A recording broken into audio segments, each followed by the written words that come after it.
Hello दोस्तों, मैं Ravi Lalwani alphabet 27 online portal पर आपका बहुत बहुत स्वागत करता हूं। प्यारे दोस्तों, आज मैं आपके सामने क्यूब रूट से रिलेटेड क्लास लेके आया हूं। चलिए हम उसके बारे में डिस्कशन करते हैं कि हमें कैसे कैसे क्यूब रूट में काम करना है। और मेरा आपसे एक प्रॉमिस है, आप क्यूब रूट से रिलेटेड कोई भी सवाल आज तक किसी भी एग्जाम में आए हुए और भविष्य में आने वाले कोई भी सवाल आप पलक झपकते ही सॉल्व कर सकते हैं, ये मेरा आपसे प्रॉमिस है। और ये लाइन लिखी हुई है हमारे पास दोस्तों, ये लाइन हम अभी प्रूफ करेंगे कि वाकई में क्या पलक झपकते ही घनमूल सॉल्व होगा या नहीं होगा। ठीक है, तो चलिए इसको प्रूफ करने के लिए हम चलते हैं। पहले आपको कॉन्सेप्ट समझाते हैं और फिर हम सवालों की तरफ बढ़ते हैं। सबसे पहले दोस्तों हमें एक काम करना है।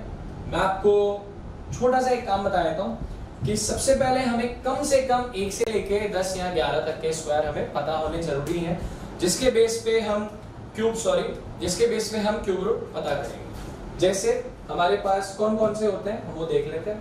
तो 1, फिर 2, फिर 3, 4, 5, 6, 7, 8, 9। एक का क्यूब दोस्तों सबको पता है 1 होता है, 2 का क्यूब दोस्तों 8 होता है, 3 का क्यूब 27, 4 का 64, 5 का 125, 6 का 216, 7 का 343, 8 का 512 और 9 का 729। ये हमारे पास कुछ क्यूब होते हैं जिनके बेस पे हम काम करते हैं। इन क्यूब में जैसा कि मैंने आपको जब स्क्वायर रूट हमारा लास्ट सेशन मैंने आपको पढ़ाया था, उसमें मैंने यूनिट प्लेसमेंट लाइन किया था। यहां पर भी हम सारा गेम यूनिट प्लेस से करेंगे। तो हमें केवल यूनिट प्लेस ध्यान रखना है कि कौन कौन से यूनिट प्लेस और कैसे कैसे हैं। ठीक है, और उसके लिए हमें एक छोटी सी चीज समझनी है। अब मैं आपको कुछ पेयर्स बताने जा रहा हूं। जैसे 1 जो आता है 1 में आता है, 4 जो आता है वो 4 में आता है, 6 जो आता है वो किस में आता है, 6 में आता है, 5 जो आ रहा है वो किस में आ रहा है, 5 में आ रहा है, और 9 जो आ रहा है वो किस में आ रहा है, 9 में आ रहा है। इसका मतलब दोस्तों ये वो नंबर है जिनका क्यूब करने पर इकाई का अंक वापस वही संख्या आ जाती है। 1, 4, 5, 6 और 9 ये वो संख्याएं हैं जिनका क्यूब करने पर इकाई का अंक वही संख्या वापस रिटर्न होती है। ठीक है, चलिए आगे देखते हैं। अब हम ऐसा देखते हैं कि 2 जोड़े भी हैं। कौन कौन से हैं? एक 2 और 8 है, एक 3 और 7। अच्छा, इन जोड़ों का क्या रोल है? तो जब आप 2 का क्यूब करते हो तो इकाई का अंक आता है 8, और जब आप 8 का क्यूब करते हो तो इकाई का अंक कितना आता है, 2। सेम इसी तरह जब आपने 3 का क्यूब किया तो इकाई का अंक आ गया 7, और जब आपने 7 का क्यूब किया तो इकाई का अंक कितना आ गया, 3। ये चीज हमें बहुत अच्छे से समझनी भी है और याद होनी चाहिए। क्या क्या? 1, 4, 5, 6, 9। दोबारा बोल रहा हूं, 1, आप भी साथ साथ बोलिए, 1, 4, 5, 6, 9। ये वो इकाई के अंक हैं जो इन्हीं संख्याओं के क्यूब में आते हैं। और 2 और 8 का जोड़ा होता है, कहने का मतलब 2 के क्यूब में 8 आता है और 8 के क्यूब में 2 आता है। ऐसे ही 3 और 7 का जोड़ा होता है, कहने का मतलब 3 के क्यूब में 7 आता है और 7 के क्यूब में 3 आता है। इन्हीं के बिहाफ पर, इतनी सी कहानी के बेस पर हम पूरे क्यूब रूट को सॉल्व कर सकते हैं। चलिए प्रैक्टिकल हम करके देखते हैं, क्योंकि आपको पता है कि प्रैक्टिस के बिना मैथ्स कुछ भी नहीं है। तो प्रैक्टिकली काम ही यहाँ पर चलता है और प्रैक्टिकली हम प्रूफ करते हैं। फर्स्ट क्वेश्चन मुझे दिखा, आप सबको ध्यान होगा वर्गमूल में मैंने आपको एक बात बोली थी, 2 संख्याओं का जोड़ा बनाते हैं। अभी हम घनमूल पढ़ रहे हैं, इसका मतलब कितनी संख्याओं का जोड़ा बनाएंगे, 3 संख्याओं का जोड़ा बनाना है। जब आपने 3 संख्याओं का जोड़ा बनाया, ये जो बाहर की तरफ बहुत सारे बच्चों को साइन दिखता है, सर ये क्या होता है? तो मैं आपको एक चीज बता दूं कि हमेशा ध्यान रखना, ये जो बाहर 3 लिखा होता है या फिर ब्रैकेट के बाहर 1/3 लिखा होता है, ये जो दोनों चिन्ह होते हैं वो हकीकत में किसको दर्शाते हैं? वो या तो आप क्यूब रूट बोल लो या घनमूल को दर्शाते हैं। ठीक है, तो हम इसको देखकर पहचान जाएंगे कि ये बात किसकी हो रही है, घनमूल की हो रही है। जोड़ा बनाने बाद हमने बोला इकाई का अंक 9 किस में आता है, तो अभी हमने बात की थी हम पीछे चल के देख सकते हैं एक बार। जब हमने बात की थी तो हमने बोला था 9 किस में आता है, 9 9 में आता है। तुरंत आते हैं यहाँ पर और हम बोलेंगे 9 हमारे पास किस में आता है, 9 में आता है। ठीक है, क्या किया, 3 संख्याओं का जोड़ा बनाया, इकाई का देखा 9 किस में आ रहा है, केवल 9 में आ रहा है। आगे चलते हैं, कितना बच रहा है, 704। 704 किस किस के क्यूब के बीच में आता है, 704 किस किस के घन के बीच में आता है। चलो आपको वापस दिखाता हूँ नीचे से। तो 704 कितना था, 704। तो 704 मुझे ऐसा लग रहा है कि ये जो 704 है वो 8 और 9 के शायद बीच में आ रहा है। देखो 8 का 512 और 9 का कितना है 729, तो शायद इन दोनों के बीच में आ रहा है। चलो तो हम यहाँ पर बोल सकते हैं ये जो 704 है ये 7 के क्यूब, सॉरी माफी चाहता हूँ, ये जो हमारे पास 704 है, 700 जो 4 है,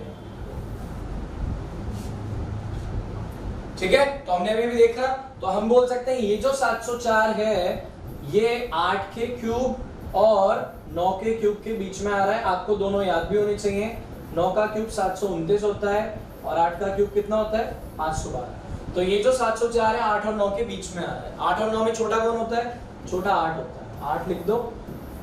सर क्या ये उत्तर आ गए हैं क्या, जी बिल्कुल, ये आपके पास उत्तर आ गए हैं। और उत्तर कितने आ रहे हैं, 89। सर ये तो बहुत आसान है, 100% आसान है और ऐसे सारे सवाल आसान है, आप किसी को भी पकड़ के सॉल्व कर सकते हो। चलो इसको पकड़ते हैं, छोटा सा सवाल है। सबसे पहले 3 संख्याओं का जोड़ा बनाना है। 8 किस में आता है, 2 में आता है दोस्तों। कितने बच गए, 74। अब अगला सवाल आप पे आ जाएगा कि 74 किस किस के बीच में आता है। तो हम बोलेंगे 74 जो है 4 के क्यूब और 5 के क्यूब के बीच में आता है। 5 का क्यूब बच्चों 5 125 होता है और 4 का कितना होता है 64 होता है। 4 और 5 में छोटा कौन है, छोटा 4 है, तो उत्तर कितना आ जाएगा 42 आ जाएगा। इस पे चलते हैं। सबसे पहले 3 संख्याओं का जोड़ा बनाया। 5 किस में आते हैं, सर 5 5 में आता है। कितने बच गए, 15 बच गए। ध्यान रखना 3 संख्याओं का जोड़ा बनाने के बाद जो भी बचे हमें केवल उस पर ध्यान देना। जैसे मैंने यहाँ 3 संख्याओं का जोड़ा बनाया तो कितने बच गए, 704 बच गए। 3 संख्याओं का जोड़ा बनाया तो केवल 74 बचा। यहाँ जब मैं 3 संख्याओं का जोड़ा बनाऊंगा तो देखो कितने बच जाएंगे, ये 4 बच जाएंगे। तो हमें ये टेंशन नहीं लेनी है कि 4 बच रहे हैं, 2 बच रहे हैं या 3 बच रहे हैं। हमें केवल क्या करना है, पहले 3 संख्याओं का जोड़ा बनाना है, इकाई का अंक देखना है। 5 5 में आ गया। 15 किस किस के बीच में आएगा, तो 2 के क्यूब और 3 के क्यूब के बीच में आएगा। 2 और 3 में छोटा कौन है, 2। हमारे पास उत्तर कितना आ जाएगा, 25 आ जाएगा। बहुत आसान काम है, बस आपको केवल क्या करना है, 15 तक के क्यूब मिनिमम याद कर लो। सारे क्यूब रूट देखते ही सॉल्व हो जाएंगे, पलक झपकते ही। 8 आता है 2 में, 1061 किस किस के बीच में आता है, तो 10 के क्यूब और 11 के क्यूब के बीच में आता है। 11 का क्यूब 1331 होता है, 10 का क्यूब 1000 होता है। 10 और 11 में छोटा होता है 10, तो उत्तर कितने आ जाएंगे 102। ये हो गया मामूली सा आसान सवाल। ये सवाल जैसा कि आपको पता है, मैं जब भी कोई सवाल कुछ भी आपको सॉल्व करवाता हूं तो आपको मैं होमवर्क दिए बिना मानता नहीं हूं। इसका आंसर आप कमेंट बॉक्स में दीजिए। और हाँ, मैं एक बात और कहना चाह रहा था, हम सबको ऐसा लगता है कि कमेंट बॉक्स में इतने सारे आंसर आ चुके हैं, मेरे आंसर की क्या वैल्यू है। लेकिन दोस्तों मेरे लिए आपके हर आंसर की बहुत वैल्यू होती है। कमेंट बॉक्स में अगर किसी ने 74 बता दिया और वो 74 आप भी बताओ तो ये मेरे लिए वैल्यूएबल है। आप ये मत देखो उसने 20 बार आ चुका है 74 तो मेरा बताने से क्या होगा, नहीं। आप अपने आप को रिप्रेजेंट करो। मैंने अभी आपको एक बात बोली, आप सेल्फ रिप्रेजेंट करो, आपको किसी से मतलब नहीं होना चाहिए, आप अपने आप को जस्टिफाई करो। इतनी बात हमें समझ में आई। सबसे पहले 3 संख्याओं का जोड़ा बनाना है, इकाई का अंक देखना है, आगे जाना है, किस किस के बीच में आता है, जो छोटा है उसको लिख दिया और उत्तर खत्म।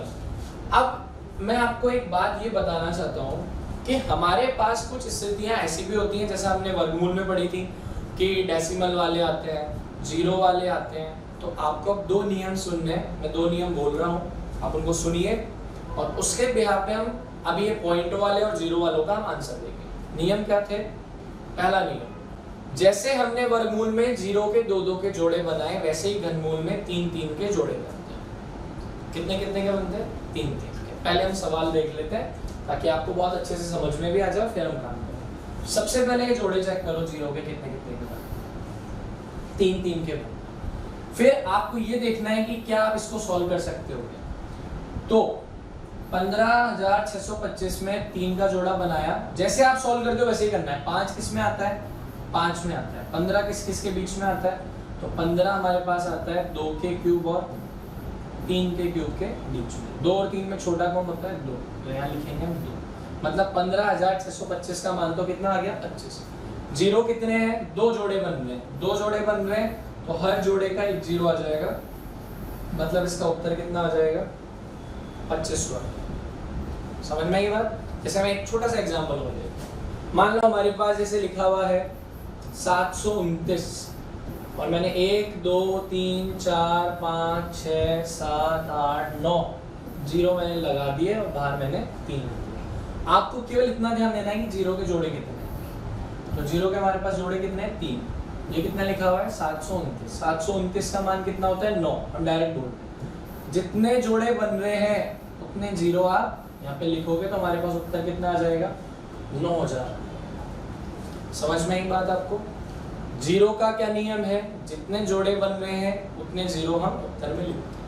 अब बात आती है डेसिमल नंबर की या फिर दशमलव संख्याओं की, कि दशमलव की स्थिति में हम क्या करते हैं।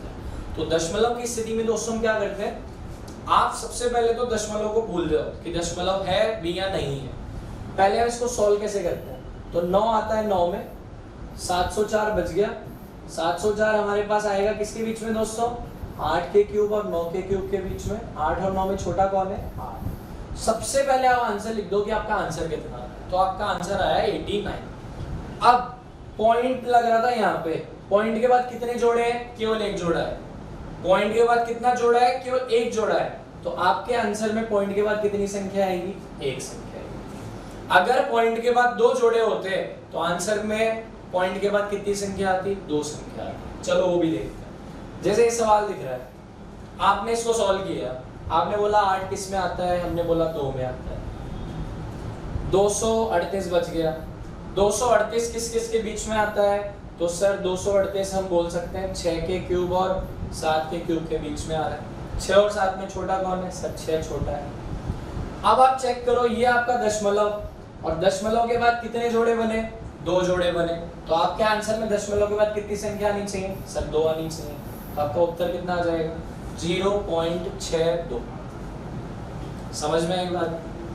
अगर दशमलव के बाद 2 जोड़े बनते हैं तो आंसर में दशमलव के बाद 2 संख्या आएगी। अगर दशमलव के बाद 1 जोड़ा है तो आपके आंसर में दशमलव के बाद केवल 1 संख्या आएगी। इसको आप मुझे देखकर बताओ, ये सवाल आपके घर का है, इसको आप कैसे करोगे? और ये सवाल, चलो ये वाला आप करिएगा, तीसरा नंबर ये वाला मैं कर देता हूँ। सबसे पहले हम जोड़ा बनाते हैं। 7 किस में आता है? 3 में आता है। कितने बच गए? केवल 12 बच गए। 12 किस किस के बीच में आते हैं? तो 12 हमारे पास 2 का क्यूब 3 के क्यूब के बीच में आते हैं। ठीक है, मैं 2 को हटा दूँ, आपको कंफ्यूज करेगा। तो हमारे पास जो 12 आ रहे हैं वो 2 और 3 के बीच में आ रहे हैं, और 12 जब 2 और 3 आ रहा है तो 2 छोटा है, तो इसका उत्तर कितना हो गया? 23। क्या मैं 23 को यूं ही छोड़ दूं? नहीं सर। क्यों, क्या करना है? ये पॉइंट लग रहा है, पॉइंट के बाद कितने जोड़े बन रहे हैं? 1 और ये 2। तो हमारे आंसर में पॉइंट के बाद कितनी संख्या आएंगी? 1 और ये 2। तो उत्तर कितना आएगा? 0.2।